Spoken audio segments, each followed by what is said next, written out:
মাননীয় প্রধান উপদেষ্টা প্রফেসর মোহাম্মদ ইউনূস আগামী 23 সেপ্টেম্বর শুরু হতে যাওয়া জাতিসংঘ সাধারণ পরিষদের ৮০তম অধিবেশনের উচ্চ পর্যায়ের সাধারণ বিতর্ক ও অন্যান্য গুরুত্বপূর্ণ অনুষ্ঠানে বাংলাদেশ প্রতিনিধি দলের নেতৃত্ব দেবেন। এই অধিবেশনে যোগদানের জন্য মাননীয় প্রধান উপদেষ্টা আগামী 22 সেপ্টেম্বর একটি বাণিজ্যিক ফ্লাইটে নিউ ইয়র্ক পৌঁছাবেন। এবছর জাতিসংঘের ৮০তম বর্ষপূর্তি এবং এ লক্ষ্যে সাধারণ বিতর্কের প্রতিপাদ্য হল better together 80 for piece, development and human rights.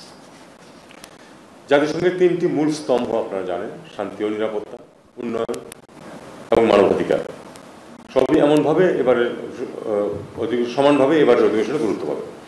বিশ্বব্যাপী আস্থার সংকট, সংরক্ষণবাদের উত্থান, বহুপাক্ষিক কূটনীতি এবং আলোচনা উপেক্ষা করার ফলে সৃষ্ট যে তীব্র সংকট থেকে সংঘাতের সৃষ্টি হয়েছে, মানবাধিকার লঙ্ঘন ঘটছে, বিজ্ঞান ও তথ্য প্রযুক্তির অভাবনীয় উন্নতির পাশাপাশি উদ্ভূত নানা রকম বৈশ্বিক মোকাবেলা এবং টেকসই উন্নয়ন বাস্তবায়নে কার্যকর ও সমন্বিত পদক্ষেপের বিষয়ে সার্বিক আলোচনার ক্ষেত্রে এবারের প্রতিপাদ্যটি অত্যন্ত অর্থবহ। এবছরের অধিবেশন বাংলাদেশের জন্য বিশেষভাবে তাৎপর্যপূর্ণ, কারণ এবার 30 সেপ্টেম্বর 2025 তারিখে জাতিসংঘ সাধারণ পরিষদের সভাপতির সভাপতিত্বে high level conference on the situation of Rohingya Muslims and other minorities in Myanmar শীর্ষক একটি উচ্চ পর্যায়ের সভা অনুষ্ঠিত হবে। রোহিঙ্গা সংকটকে কেন্দ্র করে জাতিসংঘ কর্তৃক সাধারণ পরিষদে এমন একটি উচ্চ পর্যায়ের সভার আয়োজন এবারই প্রথম। উল্লেখ্য, গত বছর জাতিসংঘ সাধারণ পরিষদের মাননীয় প্রধান উপদেষ্টা প্রথমবারের মতো সকল অংশীদারের অংশগ্রহণে জাতিসংঘ কর্তৃক এমন একটি উচ্চ পর্যায়ের সভা আয়োজনের প্রস্তাব করেন।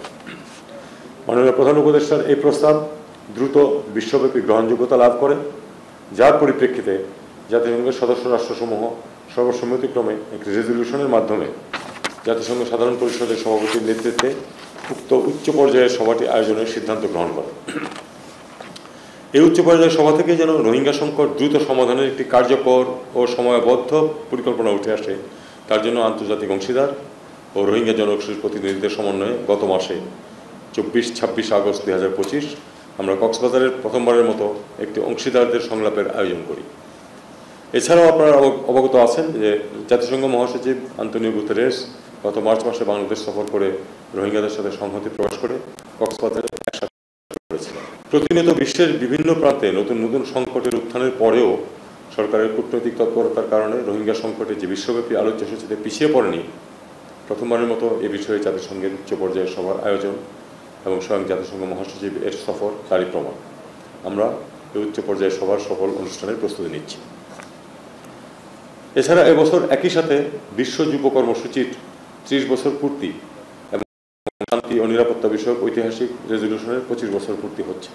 World programme of action for youth এর 30তম বার্ষিকী উপলক্ষে এবারের অধিবেশনে 25 সেপ্টেম্বর 2025 তারিখে high level meeting to commemorate the 30th anniversary of the world programme of action for youth শীর্ষক একটি উচ্চ পর্যায়ের গুরুত্বপূর্ণ সভায় মাননীয় প্রধান উপদেষ্টা অংশগ্রহণ করবেন।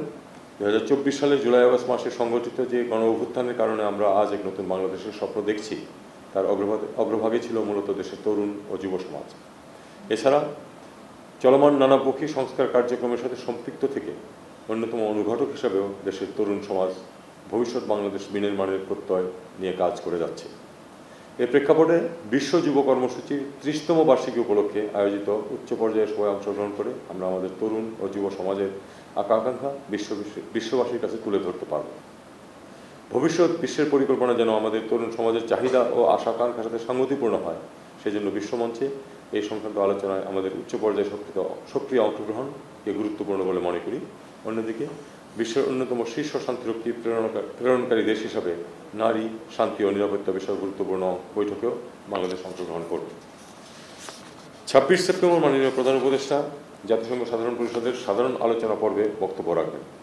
তিনি তার বক্তব্যে জুলাই গণ অভ্যুত্থানে ছাত্র জনতার আশা আকাঙ্ক্ষার প্রেক্ষিতে বিগত 1 বছরে বাংলাদেশে ঘটে যাওয়া সংস্কার ও আগামী দিনের নির্বাচন অনুষ্ঠানের মাধ্যমে একটি সত্যিকারের গণতান্ত্রিক রাষ্ট্র ব্যবস্থা গড়ে তোলার দৃঢ় প্রত্যয় বিশ্ব দরবারে তুলে ধরবেন বলে আশা করা যাচ্ছে।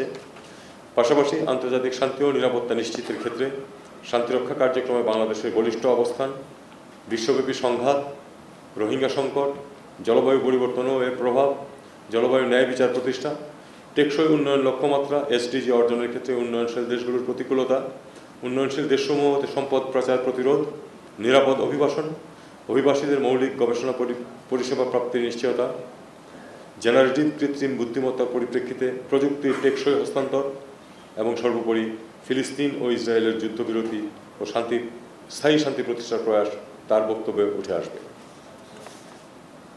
জাতিসংঘ মহাসচিবের স্বাগত অভ্যর্থনা, যুক্তরাষ্ট্রের রাষ্ট্রপতি জনাব ডোনাল্ড ট্রাম্পের অভ্যর্থনা সহ এ সফরকালে মাননীয় প্রধান উপদেষ্টা বেশ কয়েকটি দ্বিপাক্ষিক বৈঠকে অংশগ্রহণ করবেন বলে আশা করা যাচ্ছে। আসলে এ সময় অনেক বৈঠকের সিদ্ধান্ত শেষ মুহূর্তে হয়ে যায়, সে বিবেচনায় নতুন বৈঠক তালিকায় যোগ হতে পারে, আবার সময়ের অভাবে কোনো বৈঠক বাদও পড়তে পারে। এবারে সাধারণ অধিবেশনের সাইডলাইনে আমিও বেশ কয়েকটি ইভেন্টে বাংলাদেশের প্রতিনিধিত্ব করব। এর মাঝে বিশেষভাবে রয়েছে Commonwealth foreign affairs ministers meeting, piece building commission ministerial level meeting, foreign minister level meeting of the group of 77 and China, ministerial level meeting of women, peace and security, focal point network, annual coordination meeting of the OIC foreign ministers, informal ministerial council meeting of SICA, BIMSTEC foreign ministers meeting, LDC ministerial প্রভৃতি। এটা বলার অপেক্ষা রাখে না যে সরকারের বর্তমানে অন্যতম অগ্রাধিকার হল জনগণের আশাকাঙ্ক্ষার প্রতিফলন ঘটিয়ে প্রয়োজনীয় সংস্কার করা এবং সুষ্ঠুভাবে আসন্ন জাতীয় নির্বাচন আয়োজন করা। এই প্রেক্ষাপটে এবারের অধিবেশনে আমাদের কাছে একটি সুযোগ বিশ্ব দরবারে ঐক্যমত্যের ভিত্তিতে পরিচালিত আমাদের চলমান সংস্কার কার্যক্রম এবং গণতন্ত্র অভিমুখে আমাদের যাত্রাকে উপস্থাপন করা। আপনারা জানেন যে মাননীয় প্রধান উপদেষ্টার পরিচিতি এবং সুনাম বিশ্বব্যাপী, এ কারণে অনেকগুলো বিশ্বখ্যাত সংবাদ সংস্থা তার সাক্ষাৎকার গ্রহণের জন্য অনুরোধ জানিয়েছে। এর বাইরেও আরও কিছু কিছু অনুষ্ঠানে হয়তো তিনি বক্তব্য রাখবেন। জাতিসংঘের এবারের অগ্রাধিকার ইস্যুগুলির প্রত্যেকটি বাংলাদেশের জন্য সমানভাবে গুরুত্বপূর্ণ। এই ইস্যুগুলির উপর যেসব ইভেন্ট আছে বাংলাদেশ তার সবকটিতেই সক্রিয়ভাবে অংশগ্রহণ করবে বলে আশা করছি।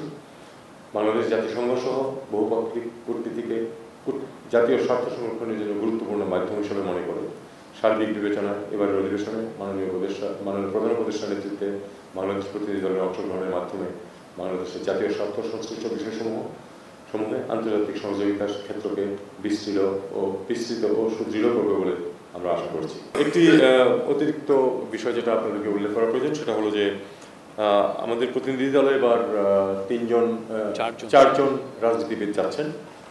এটা করা হয়েছে কারণ যেহেতু আমরা একটা পর্যায়ের দিকে যাচ্ছি যেখানে রাজনীতিবিদদের কাছেই দেশের সার্বিক পরিচালনা ভার হস্তান্তর করা হবে, কাজে সেই হিসাবে তাদেরকে আমরা এই প্রতিনিধি দলে অংশভুক্ত করছি। যে চারজন যাচ্ছেন তারা হচ্ছে মির্জা ফখরুল ইসলাম আলমগীর, সৈয়দ আব্দুল্লাহ মোহাম্মদ তাহের, তারপরে হচ্ছে আক্তার হোসেন, তিনজন, আর হচ্ছে আর বিএনপির আরেকজন হুমায়ুন কবির। আর বিএনপি থেকে হুমায়ুন কবির সাহেব, এই চারজন যাবেন। হুমায়ুন কবির, এনসিপি থেকে আক্তার হোসেন। কার সাথে দেখা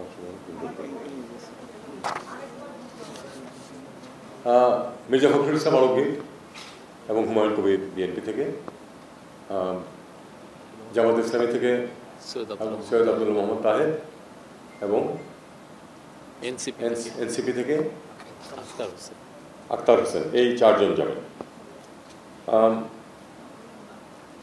কার সাথে দেখা হবে এই প্রশ্ন আপনারা জানতে চেয়েছিলেন। যেটা বলে রাখছি সেটা হলো যে এর সাথে আরও অ্যাড হতে পারে, আবার কোনো কারণে কোনোটা বাদও পড়ে যেতে পারে। এ পর্যন্ত যেগুলো ঠিক হয়েছে সেগুলো হচ্ছে ফিনল্যান্ডের রাষ্ট্রপতি, নেদারল্যান্ডসের প্রধানমন্ত্রী, পাকিস্তানের প্রধানমন্ত্রী, জাতিসংঘের শরণার্থী বিষয়ক হাই কমিশনার, আন্তর্জাতিক অভিবাসন সংস্থার মহাপরিচালক, জাতিসংঘ মহাসচিবের মিয়ানমার বিষয়ক বিশেষ দূত, বিশ্বব্যাংকের প্রেসিডেন্ট, IMF-এর ব্যবস্থা পরিচালক সহ ইটালি, তুরস্ক, দক্ষিণ কোরিয়া, ইন্দোনেশিয়া, থাইল্যান্ড, কসোভো ইত্যাদি দেশের প্রতিনিধি দলের প্রধানের সাথে বৈঠক আয়োজনের প্রস্তুতি চলমান রয়েছে। দেখুন, LDC গ্রাজুয়েশনের ব্যাপারে পিছানোর কোনো সিদ্ধান্ত কিন্তু সরকার নেয়নি, কাজে আমরা এখনো পর্যন্ত আমরা অন ট্র্যাক 26 সনে। তাছাড়া পিছানো চাইলেই কিন্তু হয়ে যায় যে এমনও কিন্তু না, এটার কিন্তু অনেক বিষয় আছে এর মধ্যে। আর আমরা এই LDC গ্রাজুয়েশনের পরে যে সুযোগ সুবিধাগুলি বহাল রাখা, ইউর সাথে আমাদের ইতিমধ্যে চুক্তি আছে, 3 বছর বহাল থাকবে। যুক্তরাজ্য যদি ইউর মেম্বার না, এখন কিন্তু আলাদাভাবে তারা করবে, আমরা এটা মোটামুটি নিশ্চিন্ত। এছাড়া এর বাইরে আসলে তো খুব বেশি দেশের ব্যাপার নেইও, এটা ঠিক ইউএনএ এটা তোলার মতো বিষয় না।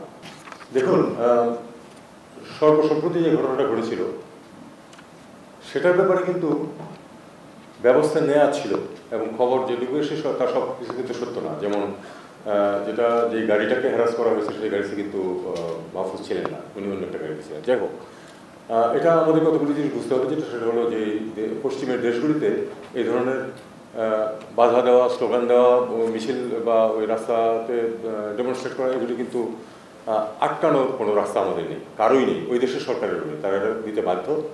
শুধু ডেলিগেশন সদস্যদের যেন নিরাপত্তা সঠিক থাকে।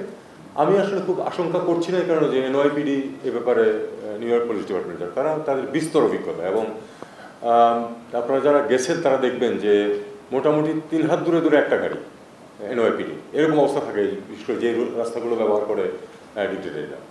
আমি আশা করছি যে কোনো মিসঅ্যাপ ঘটবে না, তবে ডেমনস্ট্রেশন হবে এটা কিন্তু আমি ধরে নিচ্ছি, কারণ এটা ঠেকানোর উপায় আমাদেরও নেই, ওদেরও নেই।